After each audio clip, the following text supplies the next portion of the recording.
hasil itu bukan wilayah kita. Maka karena itu sesungguhnya nasib kita itu sebetulnya bisa kita rancang. Ya, nasib itu sebuah akibat dari sebuah perbuatan manusia. Ya. Sehat itu adalah sebuah nasib. Nasib untuk menjadi keadaannya sehat. Sakit itu adalah nasib. Nasib dalam artian akibat dari apa yang kita lakukan, namanya nasib sakit, menderita sakit. Dasar penentu nasib kita didasari dari suasana hati, Bapak Ibu. Sehingga hati kita itulah yang nanti menentukan jalan menuju perasaan yang ada ini, menjadikan kita akan berpikir apa nantinya. Dari perasaan kita menentukan pikiran, pikiran menentukan eksekusi tindakan, behavior kita. Kita mau memilih jalan hidup apa dalam hal sebuah tindakan kita.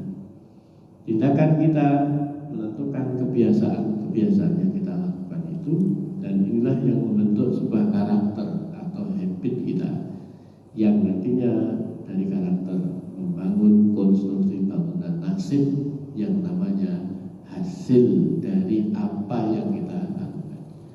Ini suatu konsep yang sebetulnya adalah takdir Allah. Takdir Allah dalam apa? Yang sudah ditetapkan dengan sebab akibat. Jadi di dunia ini Allah tetapkan ada hukum sebab akibat. Jadi bukan yang menetapkan manusia, tetapi ketika kita mengenainya pasti kena hukum itu. Hukum gravitasi, bahwa semua benda ketika berada di permukaan bumi, dekat dengan bumi, pasti kena gaya tarik bumi. Yang meletakkan, misalnya saya menjatuhkan ini, tas saya ini saya jatuhkan. Yang menjatuhkan orang yang beriman dengan yang menjatuhkan orang ateis sama, mesti jatuhnya ke meja, ya, ke arah bawah, ke arah pusat bumi. Itu namanya qadarullah. Takdir Allah, hubungan sebab akibat yang Allah sudah tetapkan. Dan itu ketika Allah tidak mengubah takdir itu, bisa saja api itu panas. Jadi api yang Allah ciptakan itu panas. Itu qadarullah yang sudah ditetapkan hukumnya oleh Allah. Dalam hal ini kalau api itu dijadikan dingin, ini juga qadarullah yang menetapkan Allah, yang kuasa untuk mengubah Allah. Karena itu ketika api itu dalam posisi panas, seorang Nabi Ibrahim tidak terbakar. Itu adalah ketetapan Allah, yang menentukan adalah Allah. Karena itu Bapak Ibu jamaah rahimahullah, marilah kita memulai hidup ini perlu menggunakan ilmu. Satu hal yang penting dari dasar kenapa kita harus menjadikan tema ini kita angkat, ada salah satu hadis yang diriwayatkan oleh Imam Bukhari, Imam Tirmidzi dan Ibnu Majah. Beliau ini menyampaikan ada hal yang sangat mendasar bagi kita. Ada sebuah nikmat yang Allah karuniakan kepada kita, yang seringkali kita ini melupakannya. Dan ini yang sering dilupakan oleh kebanyakan manusia. Dikatakan kebanyakan manusia, berarti sebagian besar manusia itu dengan kondisi dominan melupakan tentang sehat dan waktu luang, kesempatan. Kenapa demikian? Kok bisa lupa? Karena itu Bapak Ibu, saya menyatakan dengan sesuatu yang sangat prinsip. Sehat itu sebetulnya nggak merasakan segala sesuatu. Bisa ditangkap Bapak Ibu. Satu kondisi sehat itu sebetulnya keadaan seseorang itu nggak merasakan apa-apa, merasakan hal yang biasa-biasa saja. Betul atau tidak? Contoh Bapak Ibu, ketika kaki kita bergerak, ada rasa apa dari kaki kita? Adakah sesuatu rasa? Tidak ada. Tapi coba kaki kita kena asam urat yang sudah kadarnya tinggi, Bapak Ibu ketika bergerak ada rasa apa enggak? Nyeri. Betul atau tidak? Nyeri. Bapak Ibu sekarang ini kepalanya ada rasanya enggak? Tidak ada. Sama sekali enggak ada rasanya. Coba Bapak Ibu, ketika kepala ini rasanya cekot-cekot, ada rasa nyeri, cekot-cekot, gedibel misalnya, baru ada sesuatu, something dirasakan oleh seseorang. Bapak Ibu melihat sesuatu ini normal dalam keadaan nggak ada rasanya, melihat. Coba Bapak Ibu melihat, kok ternyata ada bercak-bercak yang apa benar ini tembok ini kotor? Ternyata mata kita yang kotor. Betul atau tidak? Ternyata ada blank spot di dalam area sklera kita yang akibatnya memunculkan noktah noda buta. Bapak Ibu jamaah rahimahullah. Jadi sehat itu tiada rasa. Nah, oleh karena itu Bapak Ibu, hati-hati ketika kita itu mendapatkan sesuatu yang ada rasanya. Rasa itu dalam bentuk bisa menyebabkan sesuatu something wrong. Ya. Ada sesuatu yang bisa menyebabkan masalah di situ. Maka ketika ada rasa itu secukupnya saja. Ya. Nah, sekarang ini Bapak Ibu, orang sadar akan sehat ketika dirinya merasakan sesuatu ganjalan yang karena itu. Contohnya bergerak mulai ada susah bergerak, bangun mulai kerengkangan, nggak bisa mudah dengan derajat. Ketika bangun mulai kepiur-kepiur, kunang-kunang terjadi. Nah itu perkaranya adalah baru sadar kita itu ada sesuatu. Begitu juga waktu Bapak Ibu. Apakah Bapak Ibu diberi waktu itu ada rasanya? Nggak ada, biasa aja. Hari demi hari kita berjalan tanpa ada rasa apapun. Karena itu dengan membangun sebuah cipta rasa kepada Allah, namanya apa yang ada kenikmatan itu, semua yang diberikan Allah nikmat itu sesungguhnya perintahnya Allah adalah wajib kita syukuri. Wajib. Kenapa? Jika tidak, itu ada konsekuensi. Konsekuensinya apa? Azab pedih. Ya, Allah menyampaikan la in syakartum la azidannakum wa la in kafartum inna adzabi lasyadid. Jadi pada posisi kenapa orang itu diazab, kenapa orang itu diberikan sebuah konsekuensi yang dari apa yang dia lakukan, itu adalah satu bentuk bahwa syukur itu adalah wajib. Ya. Nah, Bapak Ibu jamaah rahimahullah, di sini ada salah satu ayat di Quran Al-Maidah ayat 88 yang artinya ini perintah Allah, dan makanlah dari apa yang telah diberikan Allah kepada kita, kepada kalian ini sebagai rizki yang halal dan baik, dan bertakwalah kamu kepada Allah yang kamu beriman kepadanya. Salah satu ayat ini ada menyebut makanlah, berarti ada sesuatu yang besar di dalam kehidupan manusia yang namanya kebutuhan akan hidup manusia bisa bermasalah jika tidak seperti apa yang disebut ayat ini. Makanlah, berarti kalau orang nggak makan mesti bermasalah.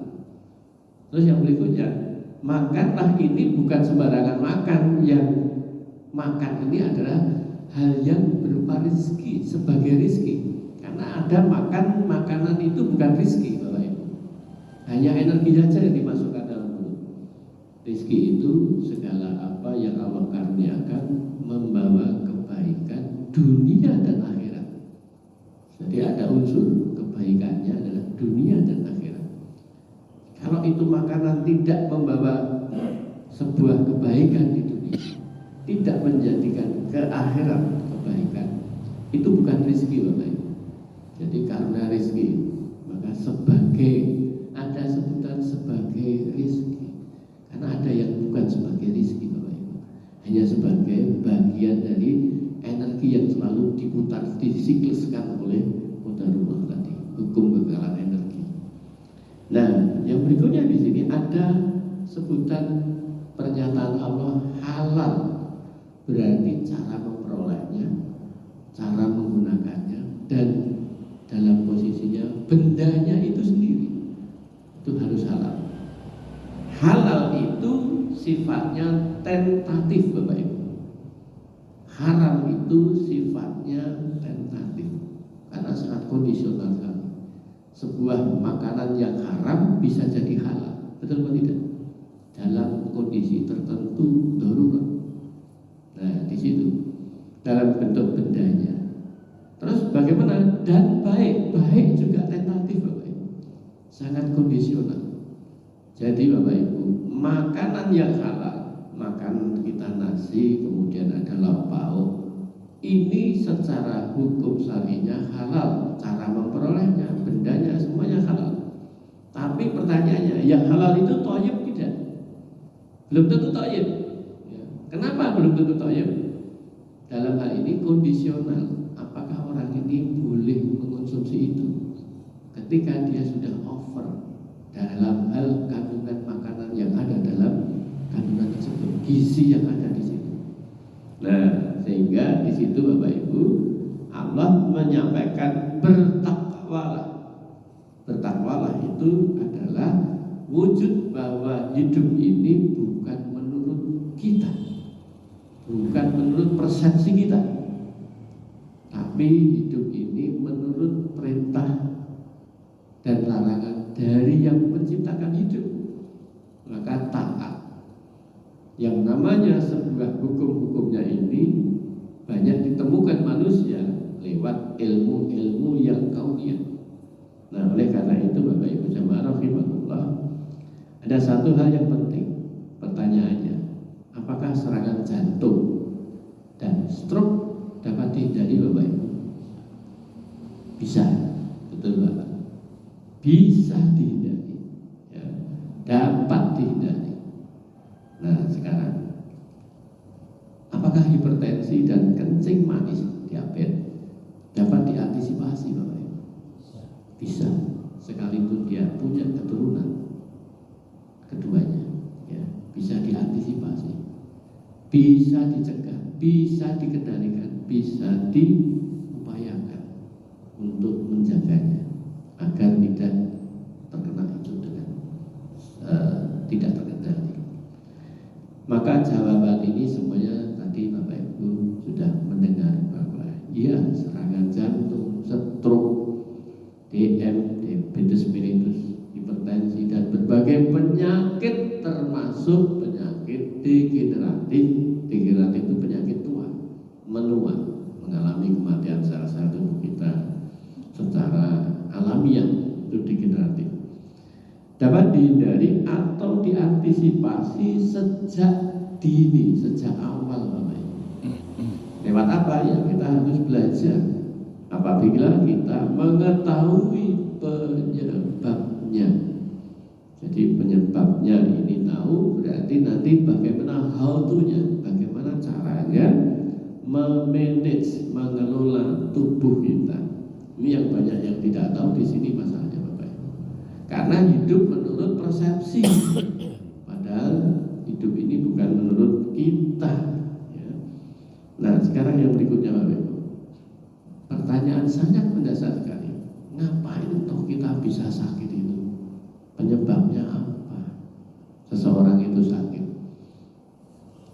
Ada salah satu konsep yang saya tulis, ya, saya sampaikan dalam sebuah disertasi S3 saya dulu waktu tahun 2012. Ini konsep tentang persoalan ini, dan ini jadi sebuah salah satu bagian isi buku Life Gaya Hidup Sehat yang saya tulis. Penyebab sakit itu 3 Bapak Ibu. Apa itu?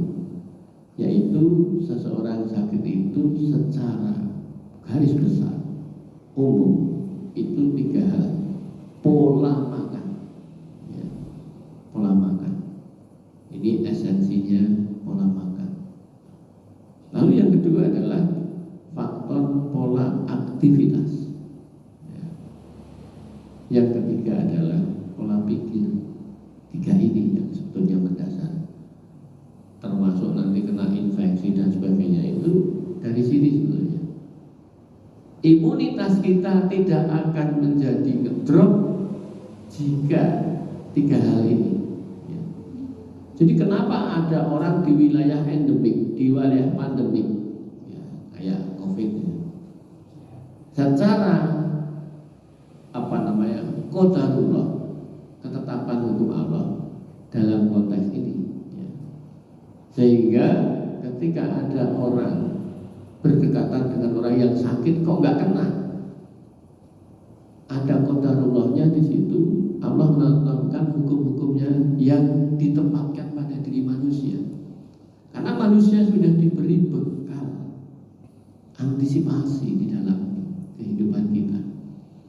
Jadi pola makan itu. Maka makan itu aja disebutkan dalam ayat Quran. Ya, kenapa Quran itu menyebut makan itu tidak sedikit di dalam ayat-ayatnya? Ya, makanlah dan minumlah itu kata-kata yang disebut Allah sangat esensial di dalam hidup ini. Dan pola aktivitas fisik dan pola pikir. Nah sekarang kita bisa lihat di sini Bapak Ibu, pola makan. Saya yakin pertanyaan saya ini kalau saya tanyakan pada Bapak Ibu bisa jadi jawabannya bisa sama semuanya. Bapak Ibu kenapa Bapak Ibu makan? Jawabannya apa kira-kira? Oh biar sehat Pak. Nah, kalau masih sehat, biar tetap sehat gitu Pak. Secara umum orang itu bisa jadi jawabnya begini Pak. Kenapa kamu makan? Karena lapar. Laras berapa? Sering kali saya jumpai, kenapa kamu makan? Karena lapar. Pertanyaan itu jawabannya nggak salah juga, tapi tidak tepat. Nggak salah tapi nggak tepat. Kenapa sebabnya? Lapar itu hanya sebuah akibat, penyebabnya bukan lapar. Ya. Makan itu sebenarnya adalah pemenuhan kebutuhan energi yang hilang karena berpindah energinya. Betul atau tidak, Bapak? Esensinya di situ. Energi. Jadi kita itu makan itu sebetulnya memasukkan yang rezeki Allah berupa energi. Kenapa? Karena kita bergerak, kita hidup, bernafas. Tubuh kita ini ada panas tubuh ini, metabolisme kita ini itu karena energi. Ada proses siklus energi yang disampaikan dalam konsep qadarullah. Ilmunya Allah ini ditemukan manusia namanya pembekalan energi dan massa. Jadi siklus hidup yang namanya energi ini hanya berpindah-pindah, hanya berubah-ubah. Energi tak dapat diciptakan karena sudah diciptakan Allah. Manusia nggak bisa menciptakan energi. Energi tak dapat dimusnahkan. Energi ada, nggak bisa kita musnahkan. Yang bisa musnahkan Allah. Manusia wilayahnya energi hanya dapat dipindah-pindah, hanya bisa diubah-ubah. Contoh, Bapak Ibu makan nasi. Nasi itu apa? Nasi itu karbohidrat. Karbohidrat itu apa? Karbohidrat itu adalah energi yang disebut nanti berupa glukosa. Berapa besarnya energi? Nah, di situ berapa besarnya energi, maka karbohidrat glukosa itu besarnya adalah 3,9 kilokalori per gram. Kalori Pak Ibu. Energi itu satuannya kalori. Lemak itu berapa? 9,3 kilokalori. kalori, KKL namanya. Di situ per gramnya. Protein berapa energinya?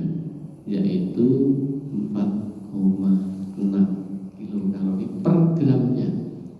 Jadi masing-masing apa yang kita konsumsi itu ada satuan ukurannya, energinya itu Bapak Ibu. Nah sekarang Bapak Ibu, ketika saya Bapak Ibu hidup ini memindahkan dan mengubah energi karbohidrat tadi berupa karbo yang bentuk makronutrien, kemudian kita masukkan ke dalam mulut. Di mulut ini kita kunyah Bapak Ibu. Di situ ada kelenjar namanya parotid ya, kelenjar mulut, ada kelenjar bukalis, ada labialis, ada sublingualis. Itu mengeluarkan saliva, cairan. Yang dalam cairan itu Bapak Ibu, kalau kita pahami, itu banyak enzim. Nah, enzim bahan protein yang menjadi pemecah, pengubah bahan makanan yang ada. Karbohidrat tadi yang bentuknya monosakarida jadi dipecah, ada bentuk yang nanti jadi ada amilum karena ada enzim amilase, kan itu berubah bentuk jadi apa? Lebih kecil lagi ada derivat yang berikutnya, jadi berubah-ubah. Nah, Bapak Ibu, pernahkah Bapak Ibu mendengar sebuah hadis yang menyampaikan Rasulullah itu mengajari pada kita kalau makan mengunyah berapa kali, Pak? Ya, 32. Itu Nabi nggak pernah kuliah di kedokteran, tidak pernah. Kok bisa mengatakan begitu? Itu ada sesuatu yang menarik yang jurnal terbaru saat ini, Bapak Ibu. Kalau Bapak Ibu ngikuti makan pola Nabi, insya Allah sehat. Kenapa sebabnya? Nah, orang mengunyah. Ketika kita bergerak mulutnya ini tidak sekedar bergerak terus hanya keluar airnya, enggak Bapak Ibu. Di dalam otot-otot mulut kita ini dilengkapi sistem inervasi saraf-saraf yang saraf-saraf itu sensor menyampaikan pada otak yang itu mengarrange semua sistem pencernaan tubuh untuk menyiapkan mencerna di belakang, di lambung, di usus halus dan seterusnya, Bapak Ibu. Disitulah sistem pemecahan, perubahan bahan-bahan itu disiapkan. Maka ada sebuah penelitian terbaru itu mengunyah ini ketika sejumlah yang tadi disebutkan Rasulullah. Penelitiannya itu ada 20 unyahan, ada yang kurang dari 20, ada yang 40. Ternyata semakin lama mengunyah itu semakin sempurna makanan ini dicerna. Dalam bentuk apa? Itulah mengapa kalau orang diabetes, Bapak Ibu, dia punya keturunan diabetes, bahkan dia menderita diabetes, dalam posisi cara makan dikunyah dengan lama waktu minimal 20 kunyahan, ya, itu gula darah tidak menunjang, Bapak Ibu. Baru dengar Bapak Ibu, karena terbaru ini sudah saya praktekkan, Bapak Ibu. Jadi saya kalau ada ilmu lalu langsung praktekkan. Ternyata memang berbeda, Bapak Ibu. Dan bahkan di Jepang, Bapak Ibu, itu ada penelitian yang luar biasa untuk mengendalikan dan mencegah kanker ini menjadi metastase. Makan itu mengunyah 100 kali, Bapak Ibu. 100 kali ngunyah. Kira-kira kamu kenapa betul? Bapak Ibu, ngunyah dengan kondisi kita ini lebih dari 20 kali, 32 kali sampai 40 kali. Itu posisinya ternyata orang gampang ngelik. Bapak Ibu yang ingin diet makan seperti itu, ngunyah. Maka kemudian saya berpikir, oh Masya Allah, ternyata sapi, kerbau yang dia ruminansia biasanya mengunyah terus ditelan, pakai meneh di mulut dikunyah lagi, karena dia makannya selulosa. Itu gayemi, terus gayemi. Itu kan sampai daerah namanya apa ini? Liurnya ini. Nah, jadi memang ketika kita makan dengan dikunyah banyak itu lumatnya sempurna, terus kayak berair, kayak bubur di dalam mulut kita ini, Bapak Ibu.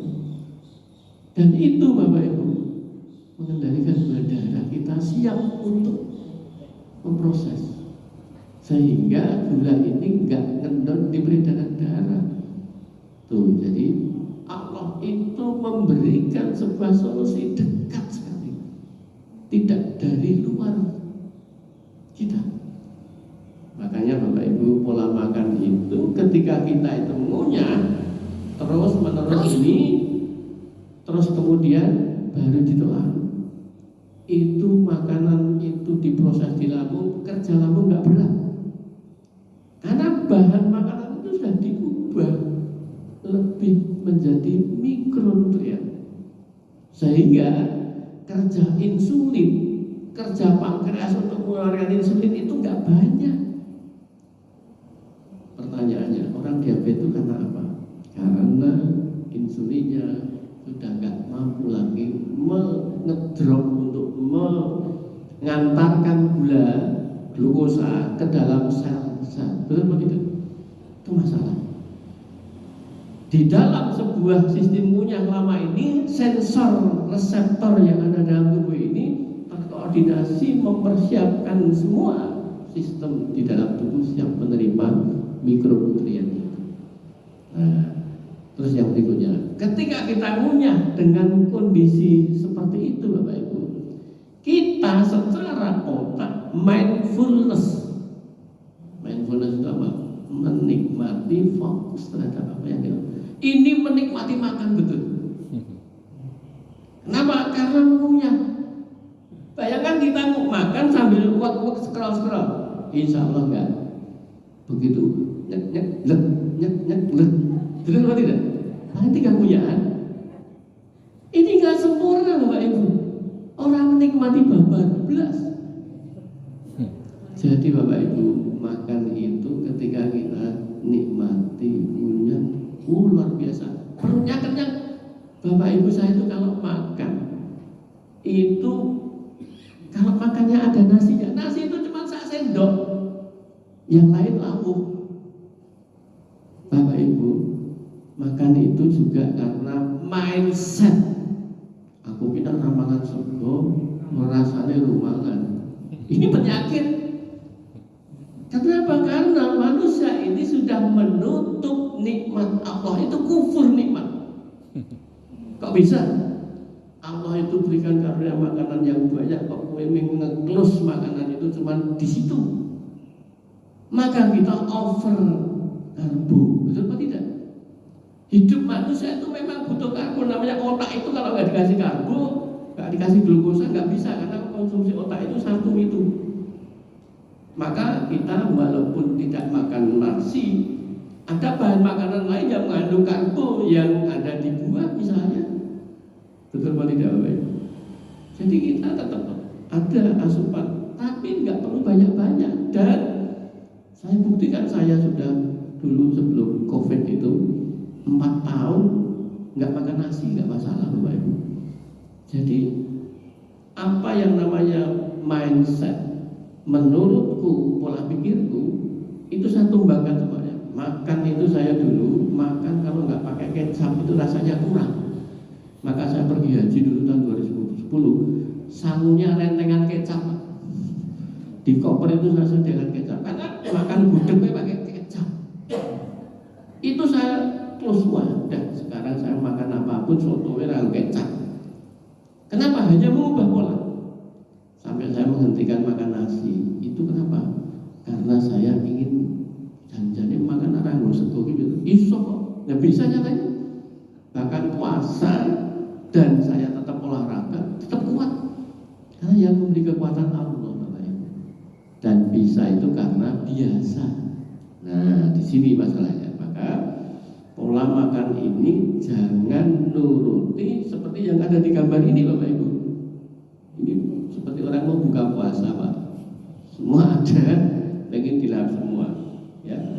Padahal ini makanan ini nanti kita bisa overdosis kebutuhan gizi. Allah itu posisinya kita harus ada di secukupnya. Berlebihan apapun itu gak baik.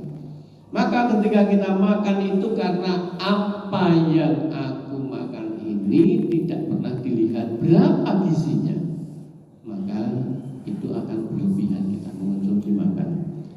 Coba di sini Rasulullah itu menyampaikan sebuah konsep ilmu sehat di sini. Tidaklah anak Adam memenuhi wadah yang lebih buruk dari perut.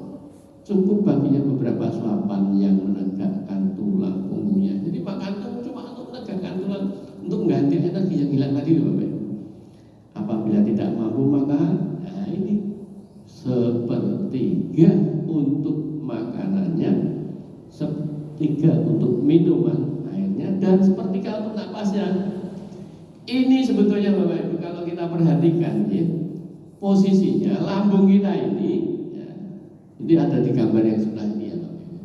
Jadi ini lambung dibelah, dibuka, isinya bentuknya kayak telenan yang untuk nyuci apa, untuk nyuci dulu model ini. Nah itu untuk mencerna secara mekanik, dan di situ ada bahan-bahan kimiawi namanya asam lambung yang untuk memecah.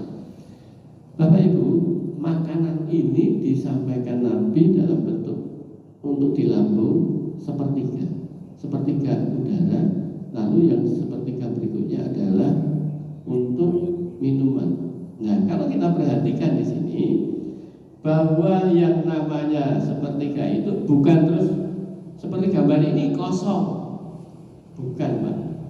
Lambung kita itu ukurannya segenggam tangan kita ini.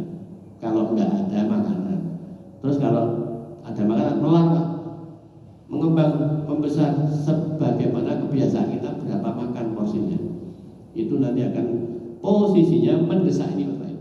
Ini ada diafragma, ini batasnya di sini paru-paru kita. Nah, saat kita bernafas, gambar di samping ini Bapak. Kalau kita bernafas, ambil nafas, itu posisinya diafragma itu menggeser ke bawah ke perut. Jadi ini akan menekan area perut. Maka kalau kita makannya kebanyakan, namanya kewaragan, itu pasti napasnya sesek. Karena kita nafas itu kena hukum Boyle, volume diperbesar, tekanan turun. Kalau turun itu yang terjadi nafas udara luar masuk. Kalau dikeluarkan, tekanan itu ke sana. Dalam bentuknya volume mengecil, tekanan lebih tinggi dari luar keluar ya. Nah di sini ada area diafragma yang di sini ini ada saraf nervus vagus yang kalau itu tersentuh merangsang jantung pelan, maka Bapak Ibu orang kemelakaran itu bisa perpetan, bisa semaput. Kenapa ini? Gara-gara makan. Makanya Bapak Ibu orang makan habis makan ngantuk. Betul atau tidak? Kewargen. Nah, makanya kalau orang itu makan kebanyakan Bapak Ibu, energi yang diubah menjadi gerak namanya ATP, yang untuk panas jadi ATP, adenosine trifosfat. Yang ATP itu menjadi gerak kita. Kalau itu bergerak maka itu tidak ada masalah. Tapi kalau makan kita ini setelah itu tidur, tidak bergerak, tidak melakukan aktivitas fisik, di darah itu terjadi menep bahan-bahan makanan kita, maka kolesterolnya tinggi, lemaknya tinggi. Lemak itu trigliserid, kolesterol itu kolesterol. Posisinya gulanya tinggi, ini nanti kan menep di pembuluh darah. Ini pembuluh darah kita itu bisa seperti yang sebelah kanan ini Bapak Ibu, menyempit dan buntet. Nah, akhirnya kalau nanti buntet kayak gini nih Pak. Kalau itu di jantung namanya di pembuluh darah ini ya, yang memberikan suplai otot jantung namanya pembuluh darah arteria koronaria, buntet namanya AMI, akut miofak infark atau IMA, infak miokard akut. Terjadilah serangan jantung koroner Bapak. Apa penyebabnya? Pola makan, pola rokok ya. Itu buntet tidak. Kalau buntet kayak gini gimana? Ya mati saya ya. Ini buntet terus mati.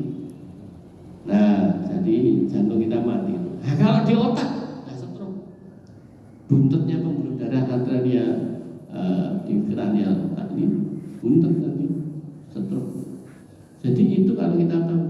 Lalu yang kedua Bapak Ibu, pola aktivitas fisik Bapak Ibu.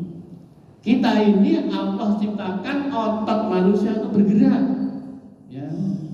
Seorang astral ahli sport medicine dari Austria itu menyampaikan Tuhan itu kata beliau menciptakan otot manusia itu untuk bergerak. Kalau manusia tidak mau bergerak, mendekati kematian. Dan pasti Bapak. Kenapa? Otot mengalami atrofi, pengecilan. Yang berikutnya tak bergerak, energi numpuk-numpuk. Buntet-buntet banyak pembuluh darah kita. Betul atau tidak? Itu masalahnya Bapak. Nah, apakah Bapak Ibu aktivitas rutin olahraga muhasabah bagi kita? Nah, dan ini kita minimal 30 menit jalan kaki Bapak Ibu. Seusia kita, yang Bapak Ibu sudah di atas 50 ke atas ya. Nah, sekarang ini hadis Rasulullah diriwayatkan Imam Bukhari.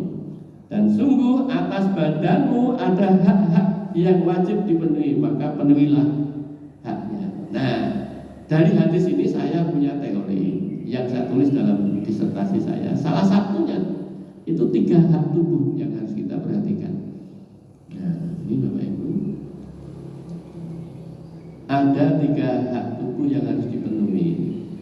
Allah menyampaikan dalam Quran surat Al-Fitrah ayat 7, yang telah menciptakan kamu lalu menyempurnakan kejadianmu dan menjadikan susunan tubuhmu seimbang. Ayat ini oleh ahli fisiologi, ya, saya bidangnya fisiologi kedokteran, itu konsep fisiologi kesehatan tubuh ini cuma satu, keseimbangan, namanya homeostasis, disebut oleh ayat Quran.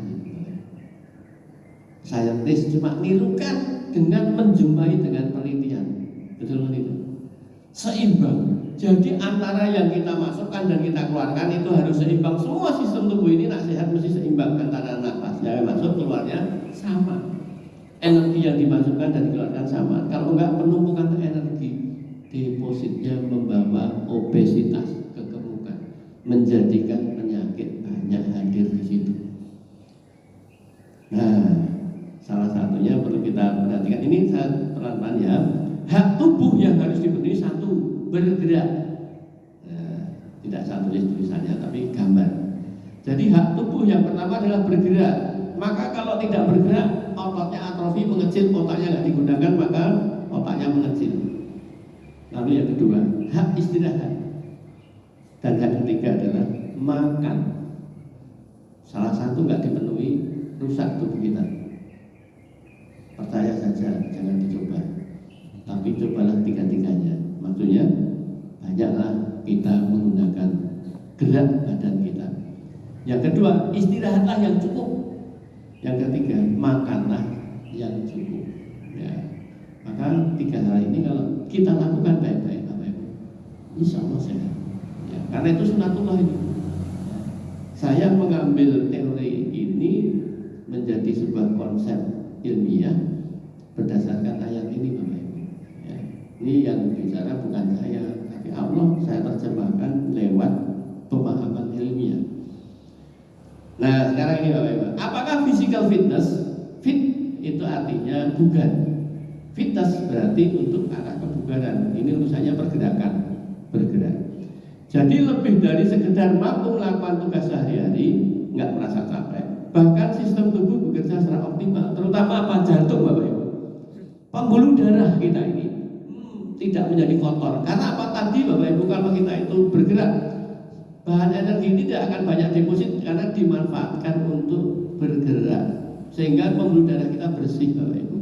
Kalau enggak, keplek, kayak paving maintain. Kalau itu ada trombosit lewat, bisa nyangkut di situ, kemudian menjendal. Padahal ini untuk kalau kita luka keluar, lalu bisa menjendal menutup luka. Nah, kalau itu enggak ada luka, tapi posisinya pembuluh darah kita itu ada gerunjal kasar di situ, nyangkut di situ, jadi jendalan bunteti tadi yang ada gambar jendalan pembuluh darah. Nah, itu namanya trombosis.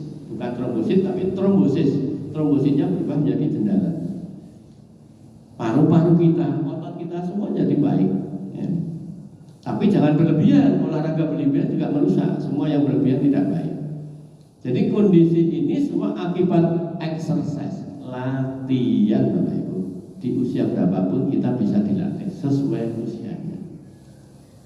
Physical fitness juga melibatkan komponen dasar sehat yang berhubungan ini, kekuatan,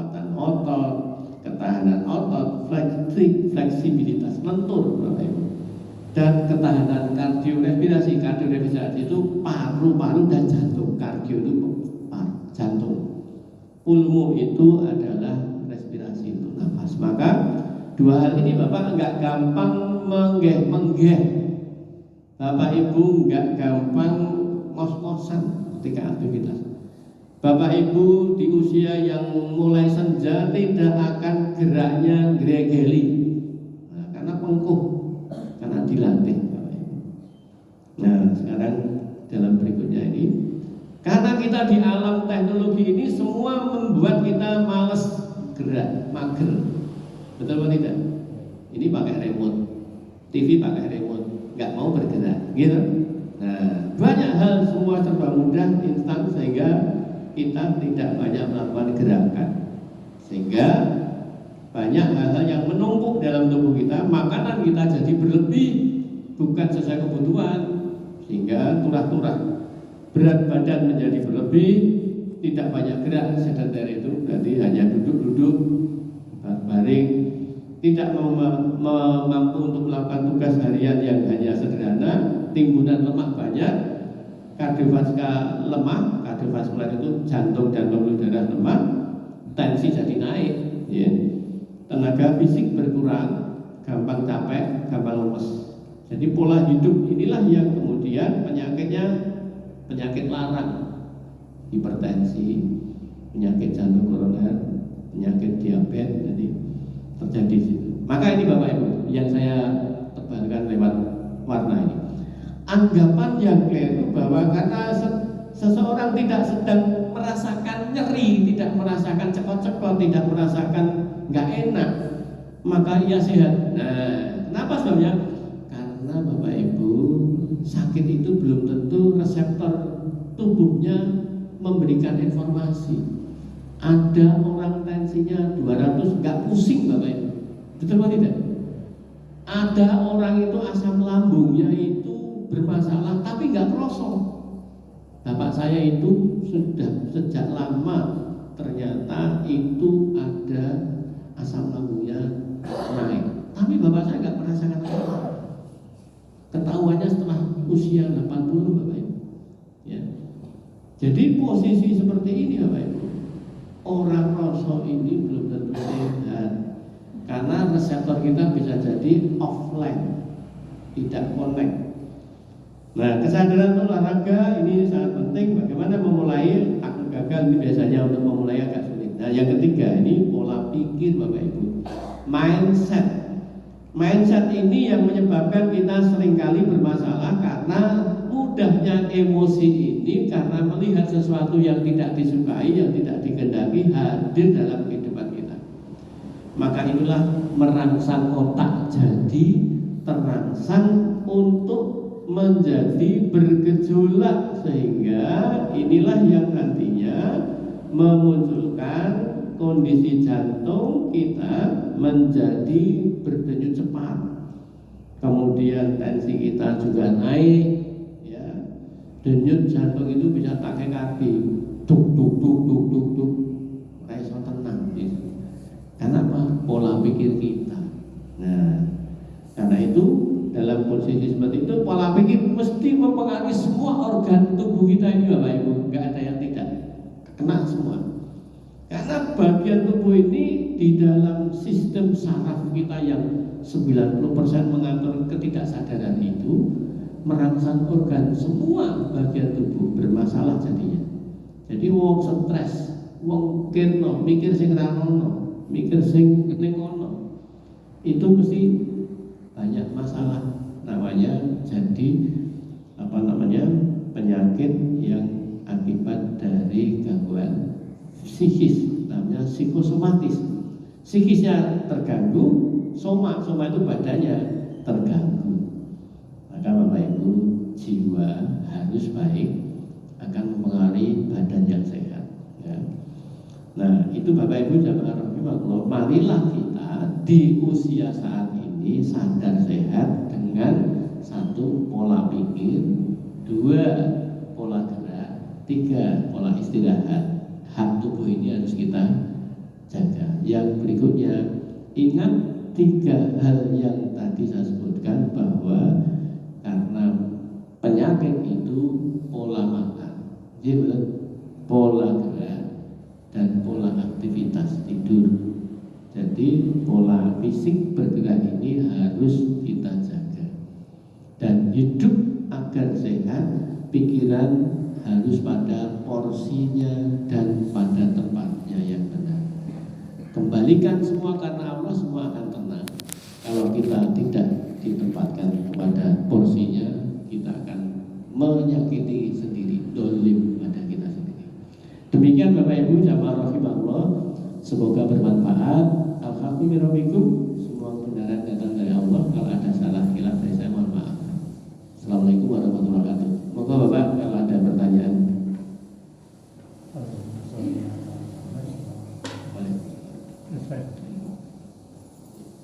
Soal maunya ini menarik sekali. Itu harus dijelaskan maunya sampai 30 sampai 40 itu bentuk apa yang harus. Kalau makan bubur itu dikunyah sampai segitu banyak, saya kira nggak mungkin. Kalau makan bubur kan banyak udah cair ya. Jadi apalagi bubur sungsum ya, tinggal ditelan aja ya. Itu fungsinya itu nggak harus bentuk, mungkin yang keras-keras sayur misalnya itu yang harus banyak.